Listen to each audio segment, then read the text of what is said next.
G'day there guys, Marky here, and welcome back to another episode of r/relationship advice. I do hope you enjoyed today's episode, and with that said, I want you to sit back, relax, chuck a prawn to the Barbie, and let's go. Would I be the asshole if I told my best friend's ex-husband that she's not planning on remarrying him when he leaves his current wife? So my best friend and her ex-husband were couple goals. At least I know that my best friend loved him so much. When she found out that he cheated on her with a co-worker, she was in so much pain that she miscarried. She left him, of course. After a short while, we heard that he started dating that colleague. This gave her more pain, and it didn't help that the woman was gloating about it on social media. Anyway, my friend started speaking to her ex again and told him that she missed him, etc. He left the co-worker, but then my best friend said that she couldn't forgive him anyway and broke it off again. Again, he started to date the co-worker. This time, the co-worker demanded that they get married because of what he did when he left her. This time, my friend was very cool about it. She wasn't in pain, and she just said, "Oh well." They got married last August. Today, I know why she's been so cool about it. She's been talking to him again, and before resuming any relationship with him, she wants him to get divorced. Then she told me that once he is divorced, she'll tell him that she didn't want him anymore. I was shocked. I told her so, but she was very indifferent, saying that she didn't lead him on, didn't sleep with him, and didn't promise him anything. Just that she wouldn't want to have anything to do with him if he was married. I told her that this was going too far, but she got upset and told me that I would be the asshole if I warned any of them. Am I the asshole here? In the comments, K Italy says, "Frankly, the most important thing for you here is helping your friend move on. Whether she's an asshole or not doesn't matter. She shouldn't spend her time plotting revenge because it's not healthy for her." OP says, "That's the thing. I'm not sure if she's handling the situation the best way to move on. I'm worried about her." I agree, but that's not going to be solved by telling the ex. Leave the ex to his own devices. He's obviously an idiot anyway. Try to help your friend to move on for real if you can. She might need therapy, especially grief therapy for the miscarriage. You would be the asshole. The ex and his girlfriend or wife will probably not believe you because you're the ex's best friend, and your best friend will not forgive you for betraying her confidence. Stay out of it and tell your friend that you don't want to hear any more about her plans. OP says, "I understand, but isn't that going too far?" No, she wouldn't be doing anything. She didn't make any promises, she isn't the one married, and she's just returning his karma. It would all be on him, and the results would be the consequences of his actions. To be honest, all this story is telling me is that man doesn't care about either woman. He most likely was never loyal to the affair partner anyways, and just likes playing games between two women that seem to be vengeful towards each other. Your friend wants to show the affair partner that she isn't special, and the affair partner wanted marriage to make her win, quote-unquote, seems solid. But yeah, just stay out of it, because if he can be easily convinced now, even if it wasn't your friend, it was going to be another woman. He seems to struggle with temptation. Honestly, just stay out of it. Like, do you really want to get involved in this mess, OP? Is it really worth it to get in between all of this messiness? I think you'd just be an asshole to yourself by making things even more complicated than they need to be. Just sit back, relax, have some popcorn, and watch the fireworks. If he is so brain dead that he repeats these same mistakes over and over again, then he deserves it. He cheated. People get destroyed emotionally from cheating, and when they act out against you for damaging them that way, expect some people to play extremely dirty, like your friend is here. And do you really want to get involved in that? Because I would not. Update. So here's my update on what happened to my best friend and her ex-husband. I'll try to link the original post again. I ended up not warning the ex-husband like you guys advised me to. Again, I will not divulge any information about locations or names or age. Shortly after my post, my best friend asked her ex-husband to make his divorce announcement public, to say how he regretted it and how he still loved her and wanted things to work out between them. I guess she wanted everything to be on social media for everyone to see. He was more than willing to do it. Afterwards, he thought that everything was going to be fine between them because he did everything she told him to. He showered her with flowers sent to her place every morning, and expensive gifts that my best friend just kept in her haul, unopened. She told him that she didn't trust him yet because as long as the divorce wasn't finalized, he could always take advantage of her and go back to his co-worker. The divorce was finalized last week, and of course, the first thing her ex did was calling her to tell her the news. After that, she ghosted him, and she hasn't answered his calls since. I met her yesterday, and she was so elated. I have never thought that vindictiveness and revenge would make someone this happy. She said that this was the first time she felt happy since she found out about the affair. I felt very sad inside, and I don't know why. I love my friend, and I don't want her to change, but I don't recognize her these days. I asked her if this was it, if she really felt happy, and she said that she did. She was ready to move on. I asked her what if he and the colleague ended up back together. She said that she wouldn't care at all, that she hoped that they would get back together now with what happened always being between them, but that she wouldn't begrudge them moving on. Separately or together, she didn't care anymore. She sent back all the unopened gifts. I don't know what to feel, but terrible sadness. These two loved each other more than anything and were so happy together at one point in their lives, and now, And my friend, she was the kindest person I know, and now, oh well, this is my update. In the comments, there's a reason people hate cheaters so much. The damage it does is severe. Cheating cuts deep because it destroys trust and leaves lasting emotional scars. The damage can be severe, and that's why so many people feel so strongly against it. I'm so strongly against it because how can you be brave enough to screw someone without telling your partner, but not brave enough to just break up with them, like bro? Because cheating is not bravery, that's cowardice. Cheaters don't think they'll get caught, so by cheating, they're just fulfilling their own desires and still have a loving home to go back to. So there's no downside. Bravery would be talking about what's not going right in the marriage, because that causes uncertainty if the couple will stay together, which does change your comfortable way of living. Or bravery to say goodbye and not working it through, because again, that will uproot your life and it may be harder on your own. Cheaters hide, sneak, and lie. Those are words to describe cowardice. Let me get this straight. 1. He cheats with coworker, causes her a late miscarriage. 2. Dates coworker. 3. Begs for wife back. They talk. He's still a cheater. She doesn't trust him, so he goes back to the same coworker. 4. Marries the coworker, so he won't leave her again. Still begs for ex. She said publicly declare love and divorce her. 5. Long-term revenge. He divorces coworker and tries to win her back. Friend is finally at peace. The reason she doesn't care? Your friend showed the office worker, coworker, that he will always want her. He is still a cheater and nothing special, and if the coworker takes him back, they will now have all of this between them. I can see why she's at peace now. Hopefully she'll move on. Just be her friend and support her. Quote, these two loved each other more than anything and were so happy together at one point in their lives. Love wasn't enough for him to betray her and cause her the most pain a person can have. OP replies, that see you in the Northern Territory was all over social media gloating about her relationship with him. My friend literally copy-pasted her exact words and verbiage for her ex to use as he announced how happy he was that she was giving him a second chance. Exact same words. He made many posts about how regretful he was and how he will not mess this chance up.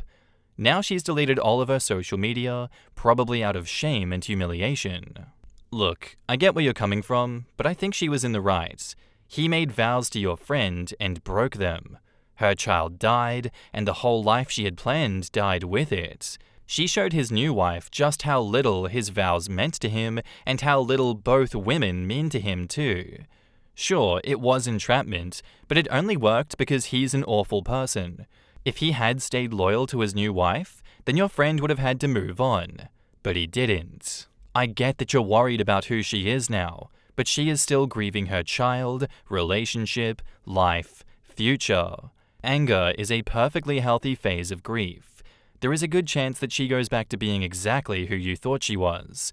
Now you know she's capable of standing up for herself and not being so kind that she ends up a doormat. Maybe I'm a bad person at heart because I think what she did was pretty badass. Men screw over women every day, women sit around and cry and complain, but this is what they should do. Sweet revenge. Has nobody ever thought of just living a happy life and being successful as the best revenge? Come on guys, let's be civilized, let's have some decency. Let's not go looking for unhinged revenge. Or, I guess a lot of people would think it's very hinged revenge. But hey, you know, shit happens, and I can see how his betrayal of her caused so much damage. You know, I don't blame her for getting her revenge. If that's what makes her happy, good on ya. Sometimes we just need to, savage those that did us wrong a few times to really get the edge off, huh? Gotta get them to confess their sins on social media, so the world can see what they've done. Beautiful. Chef's kiss, huh? Good job, OP's friend. And good job, OP, for not getting involved. Thank you for sharing the story. Our next post is by user Artichoke on My Heart, titled, "Am I overreacting? I think my neighbors have been unalive in their home for 2 weeks." I'll just start from the beginning. Going on 3 weeks ago, my husband and I heard what we suspected was a gunshot at about 9 p.m. on a Friday. We were concerned, but nothing came of it really. For the last 2 weeks, I've gradually paid more attention to the fact that our neighbors have not seemed present, aside from their cars in the driveway. First thing was the obvious overgrown grass. We have an HOA, so this is not really something that just happens from time to time. Next, we noticed that their cars have stayed parked in the driveway in the same backed-in, staggered position. My husband and I come and go frequently, so we should have definitely seen them leave, arrive, or even just change the positioning of their cars, similar to the past. Also, their assumed kitchen window is across from our bedroom window, and I've noticed the light of that room is always on. Morning, midday, night, it is always on. Lastly, they didn't take their trash this week. I know this doesn't have to be done every single trash day, but I definitely noted that they hadn't taken it to the street or even filled their outside can. I contacted our local police department and they came out. All accessible doors and windows were locked and unable to see inside. The officer noted he could hear what was obviously a TV, but no one answered, and there was no obvious signs of people present. The officer told me to keep an eye out for any changes as well as no changes at all. And that was it. I've tried to find the neighbor on social media to see if they maybe are on holiday, but I have absolutely no luck even finding any kind of profile. So, could I be overreacting? In the comments, Moonferret says, "We had a neighbor dead in his house all summer. There was a reason that no one realized it. The house had been foreclosed on, no utilities, so many reasons. And they had a pool that hadn't been used or cleaned in years before that summer. Every once in a while you would get a whiff of something, but we assumed that it was the effing pool that we couldn't get the county to come out and treat for mosquitoes. I ended up buying the treatment tablets in bulk and heaving them over the fence into the pool. The final straw was walking one day and realizing that the inside of the basement windows were completely covered in flies. Completely in flies. If the house was empty, where were they coming from? His body, it turned out. So yeah, keep checking.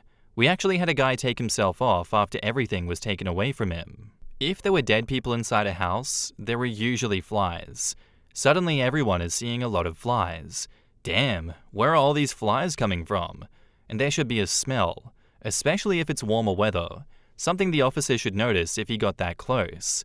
Flies and smell. OP says, "My husband told me about a coworker that did a flip on a house that had a dead man in it for 3 years. He was retired and his bills were all on autopay. His only family was out of state. So I agree with you, the only way to get answers is to keep looking and asking for answers." When people say, "Would anyone notice if I died?" this is the type of person they're thinking they may have become. Not even family noticed that this person dropped off the face of the earth. I can only think how lonely a life they must have lived. I think we all worry about fading into obscurity and no one caring. Call again if no changes in a week? Is the TV on at 3 a.m. and 8 a.m. and 8 p.m.? I think you're just reacting, not over or under. OP replies, "I do plan to follow up. Tomorrow, I'll check if the TV remains on consistently, since a few people have mentioned that. Just one gunshot? It's creepy for sure. Keep calling each week that you don't see them, I guess. Edit. People think I'm implying that they can't both be dead because of a single gunshot. That's not why I asked at all. I agree that there are a lot of ways for people to end up dead that don't have to deal with guns.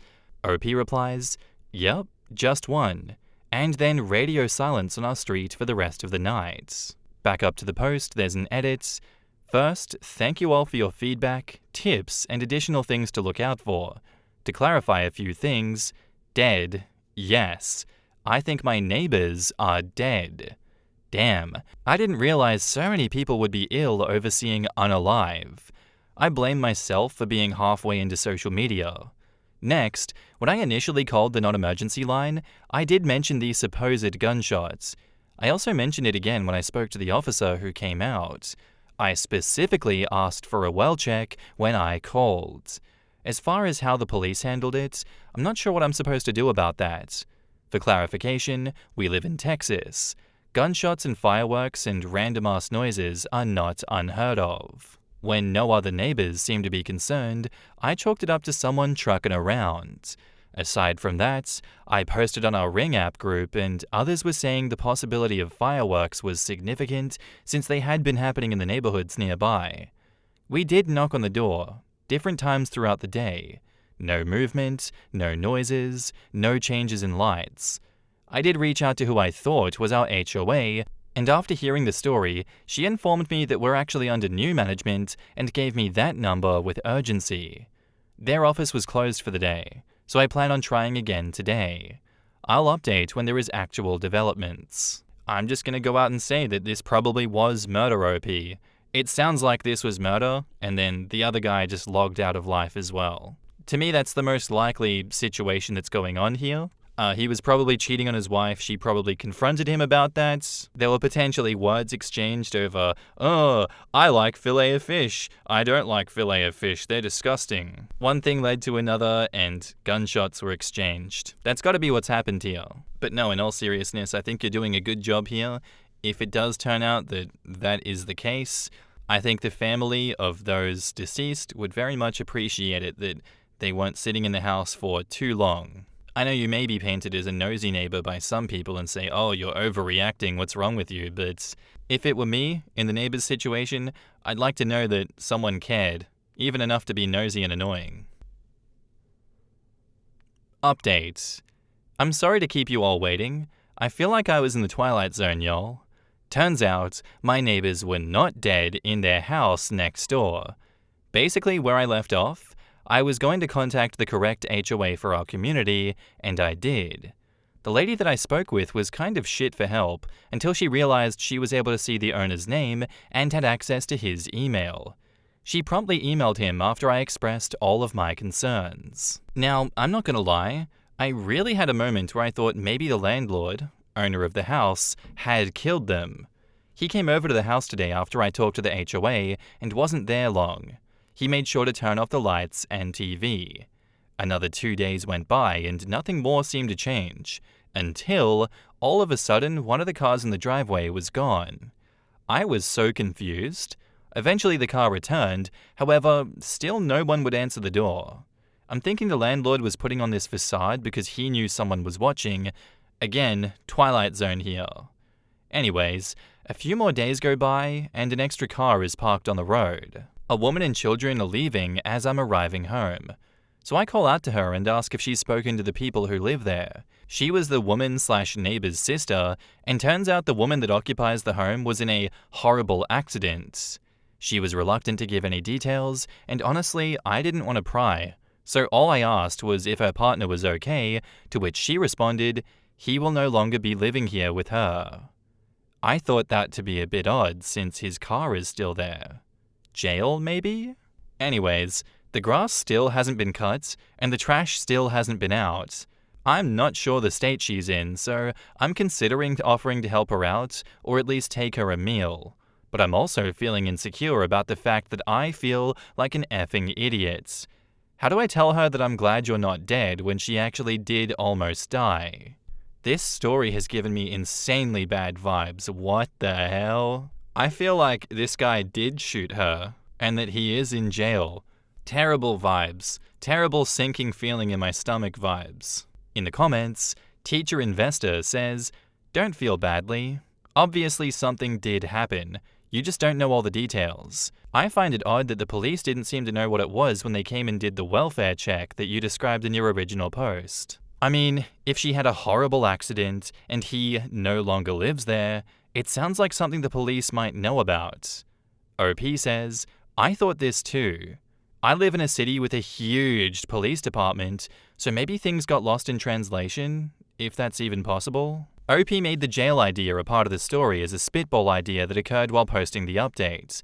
Concerning the details, here's another spitball speculation. Neighbor's sister said that he'll no longer be living with her. What an odd way to say that. There's a lot more to this than what sister is sharing. He's not going to be living there because her sister, the neighbor, killed him? OP says, "Right? I was thinking, what if she killed him?" People often lie about domestic violence. The victims feel ashamed and sometimes at fault. I would probably ask her what I could do to help and offer to cut the grass and/or provide a meal. And stay alert. If he's not supposed to be there, she still needs someone that can call 911 on her behalf. Thanks for being a great neighbor. I'd just tend to the yard, etc. for them and slip a note under the door saying, "Hey, it's me from across the street. Here's my number, and if you need anything, drop me a call/text. Even if it's just taking your bins out or taking the mail in for you, I got you." Sometimes just being present and giving basic help while leaving the door open can be everything.